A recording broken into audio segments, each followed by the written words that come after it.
Hello everyone! ఇక్కడొచ్చేసి కొత్త పంట నుంచి కొత్త రైస్ వచ్చేస్తాయి కదండీ! అవి మనం ఎలా వండుకోవాలని చూపిస్తున్నాను. మనం డైరెక్ట్‌గా వండేసుకుంటే మనకు మెత్తగా అవుతది కదండీ! అలా గాకుండా నేను చూపించిన విధానంగా వండుకుంటే విడివిడిగా వస్తదండి రైసు.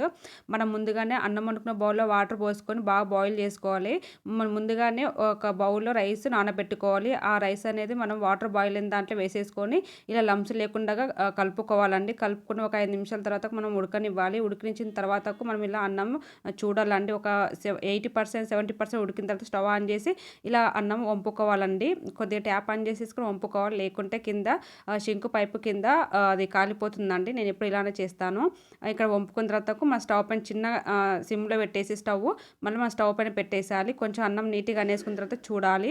ఇక్కడ ఒక 2 మినిట్స్ ఉంచాను. ఆ 2 మినిట్స్ తర్వాత నేను ఒకసారి మళ్ళీ అన్నం స్పూన్‌తోన మధ్యలో డిప్ చేశానండి. మన వాటర్‌గా ఉంటే కాలనట్టు, వాటర్ లెక్క ఉంటే అయినట్టు చూడండి ఎంత విడివిడిగా వస్తుంది. Please subscribe.